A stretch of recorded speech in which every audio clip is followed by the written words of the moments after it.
जयराम जी की। दोस्तों, ज्योतिष एवं कर्मकांड की अनंत बातों को आप सब सुनते हैं।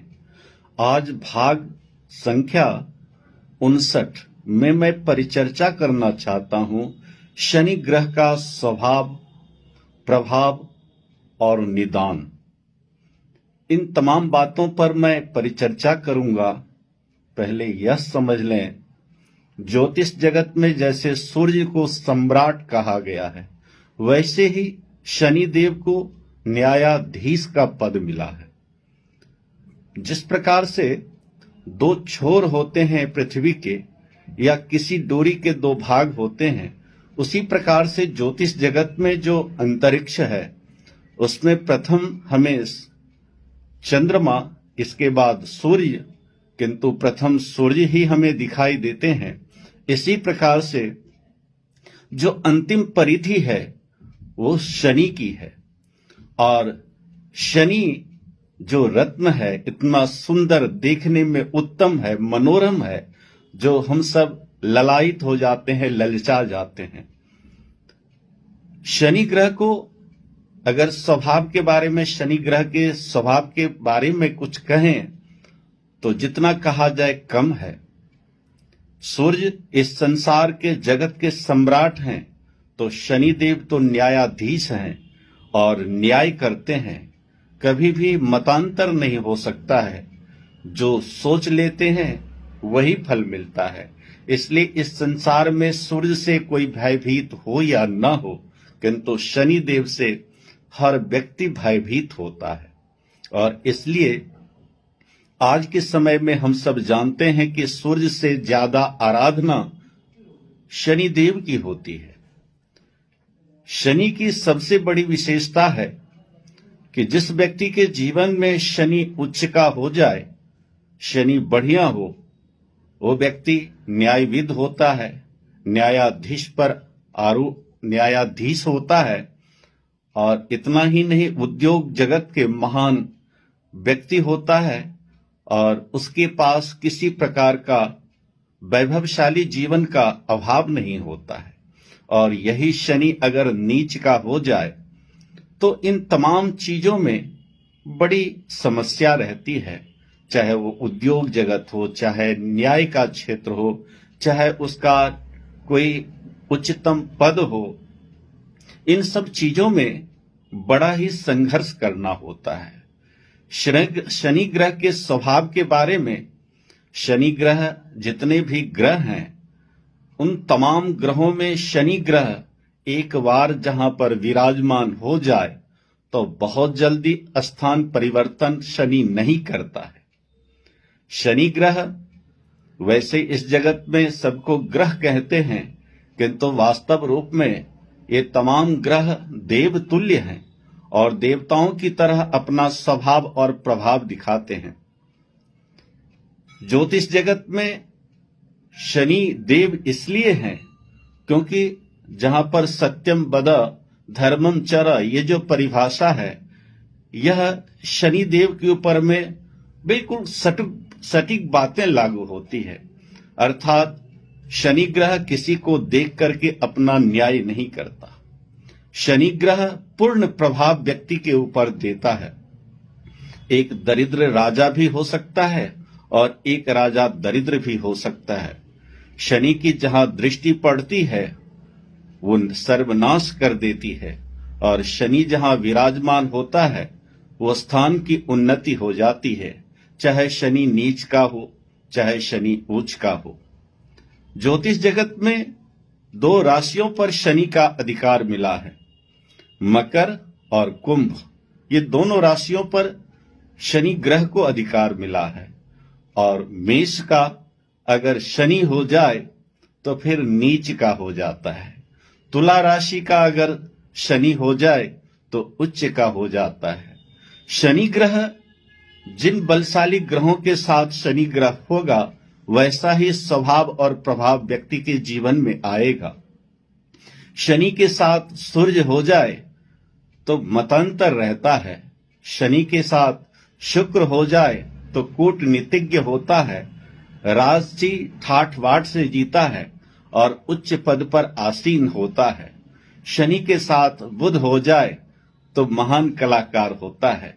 शनि के साथ मंगल हो जाए तो फिर इंजीनियर, डॉक्टर, सैनिक क्षेत्र में अपना एक विशेष महत्व रखता है।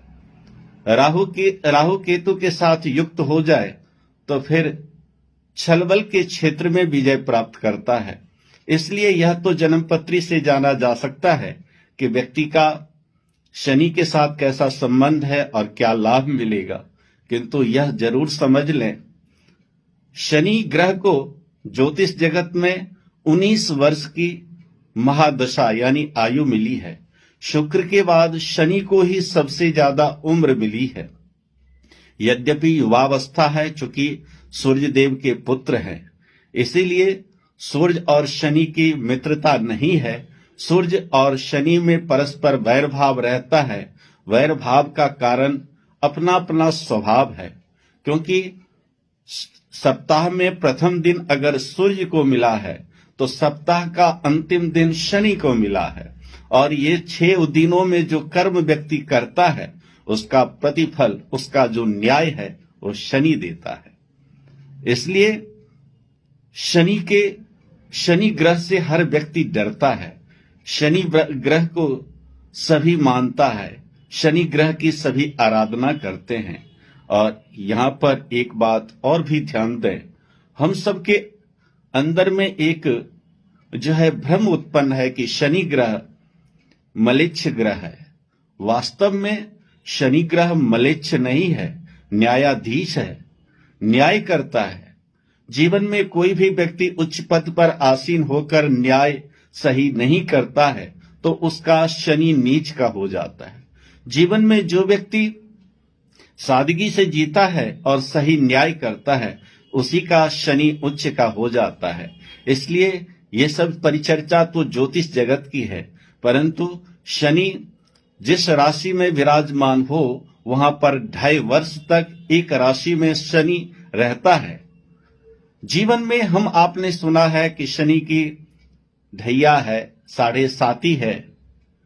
यद्यपि ज्योतिष जगत में जो शनि की महादशा है वो व्यक्ति को 19 वर्ष भोगनी होती है, और प्रत्येक व्यक्ति के जीवन में इस 19 वर्ष में हर व्यक्ति के जीवन में ये तो महादशा है, लेकिन प्रत्येक व्यक्ति के जीवन में 30 वर्ष में एक बार 7.5 अवश्य आती है। और 12 राशियां हैं, 12 लग्न हैं, इसलिए एक राशि में शनि 2.5 वर्ष रहता है तो 30 वर्ष में एक राशि में पुनः दोबारा शनि आता है। जन्मपत्री से हम यह जान सकते हैं शनि के द्वारा कि यह कुंडली कितने वर्ष की है। अगर उस पर सटीक नहीं उतरती है तो भी कुंडली गलत हो सकती है। इसलिए और ग्रहों में इतनी सामर्थ्य नहीं कि उनके द्वारा आप यह समझ सकते हैं कि कुंडली कितने वर्ष की है। यह सामर्थ्य केवल शनि ग्रह में है, शनि के द्वारा हम समझ सकते हैं। प्रत्येक व्यक्ति के जीवन में 30 वर्ष में एक बार 7.5 आती है, और ढैया जो है 12.5 वर्ष में। किंतु जिस व्यक्ति के पास जन्मपत्री होती है वो महादशा को मानता है, वो ढैया या 7.5 को नहीं मानता है।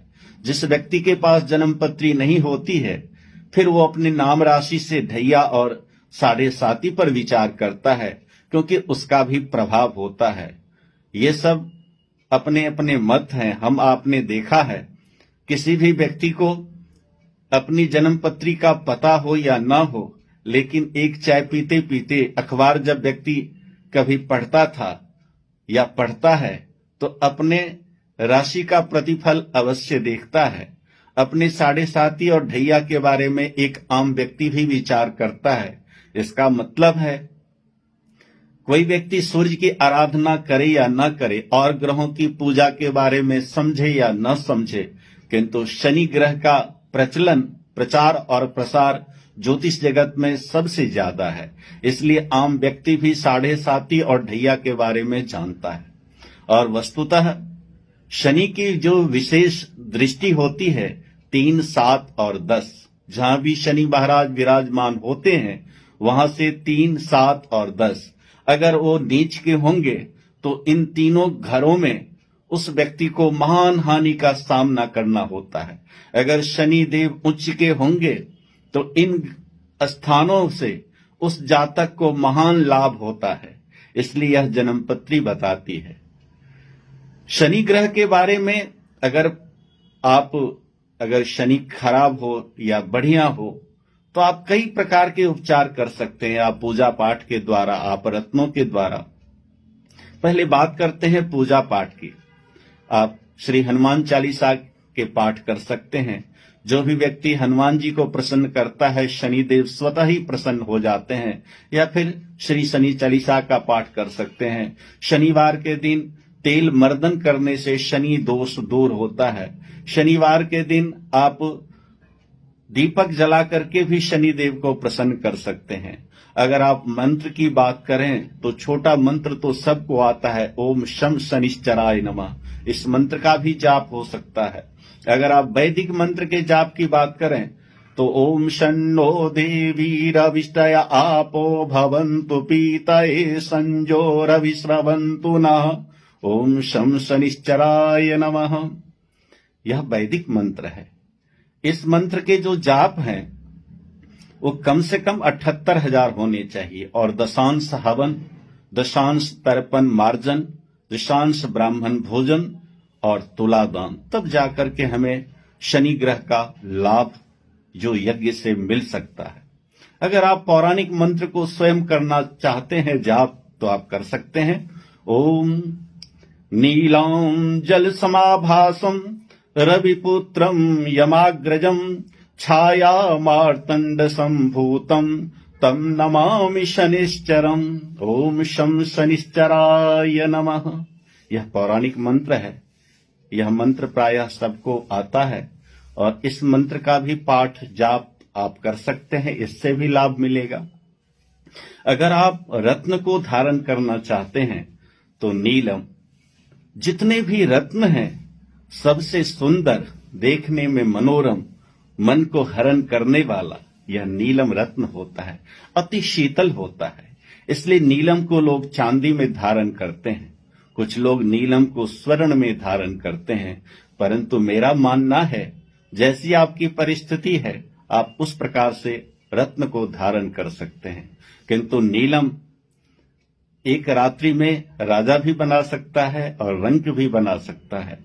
इसलिए नीलम को सही परख कर, वैसे आज के युग में परखना बड़ा कठिन है, किंतु नीलम को परख करके आप अपने वजन के अनुपात में 10 किलो पर 1 रत्ती के अनुपात से नीलम शनिवार के दिन आप उसे धारण करें। अगर अपने अपने आचार्य मत देते हैं तो। इसके बाद इसका उपरत्न भी है नीली। नीली भी धारण कर सकते हैं चांदी में। और ये मध्यमा उंगली में शनिवार के दिन 12 बजे दिन के उपरांत शुभ नक्षत्र में, शुभ मुहूर्त में, शुक्ल पक्ष में किसी आचार्य से शुद्ध करा करके तब यह अंगूठी पहननी चाहिए। तभी हमें लाभ मिलता है। दोस्तों, ज्योतिष जगत में शनि वो ग्रह है, अगर बढ़िया है तो बढ़िया लाभ मिलेगा, खराब है तो खराब लाभ मिलेगा। इसलिए एक बात आप ध्यान दें, क्या मिलेगा यह तो पूर्व जन्म कृत प्रत्येक व्यक्ति का फल होता है। किंतु जो व्यक्ति अपने पद पर आसीन होता है, जो व्यक्ति का जो कर्तव्य होता है, उन कर्तव्यों का सही नहीं निर्वहन करना ही नीच का शनि होता है। और अपने पद पर आसीन होकर अपने कर्तव्यों का सही निर्वहन करना ही उच्च का शनि होता है। इसलिए जीवन में, ज्योतिष जगत में आप ग्रहों को माने या ना माने, आप जन्मपत्री को माने या ना माने, लेकिन जीवन में जो व्यक्ति के कर्तव्य हैं उन कर्तव्यों का सही निर्वहन करना ही बढ़िया शनि है, बढ़िया स्वभाव है, बढ़िया प्रभाव है।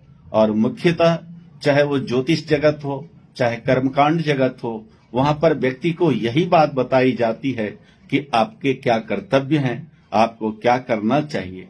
हमारे जीवन में कोई ग्रह अगर खराब होते हैं तो उसके कारण भी हम स्वयं होते हैं। अगर हम बढ़िया कर्तव्य करते हैं, अगर हम बढ़िया सोचते हैं, अगर बढ़िया विचार रखते हैं, तो मैं समझता हूं कि ग्रह बढ़िया होते हैं। अगर हम अपने विचारों को ठीक नहीं रखते हैं तो ग्रह खराब होते हैं। इसलिए जो हो गया है उस पर न जाकर के अपना क्या कर्तव्य बनता है, और इसलिए कर्मकांड की बात आती है। और कर्मकांड जगत से व्यक्ति अपने को ठीक कर सकता है, क्योंकि यह मृत्युलोक है और मृत्युलोक में इन समस्त बातों को केवल मानव ही समझ सकता है। यद्यपि समस्त जीव हैं, किंतु समस्त जीवों में ये जो 3 प्रकार के जीव हैं, अंडज, उद्भिज और स्वेद, इसमें केवल मानव ही देह ऐसी देह है जो अलंकृत हो सकता है रत्नों के द्वारा, जो अनुष्ठान करके अपनों को कृत्य कर सकता है, जो एक बढ़िया समाज की स्थापना कर सकता है। इसलिए मैं यही कहना चाहता हूं कि शनि ग्रह एक बढ़िया ग्रह है, किंतु डरता वो व्यक्ति है जो सत्य पथ पर नहीं चलता है। इसलिए शनि उसी व्यक्ति को कष्ट देता है जो सत्य पथ पर आरूढ़ नहीं है। इसी के साथ मैं अपने शब्दों को विराम देता हूं। अगले भाग में दूसरे ग्रह की परिचर्चा करूंगा। जयराम जी की नमस्कार।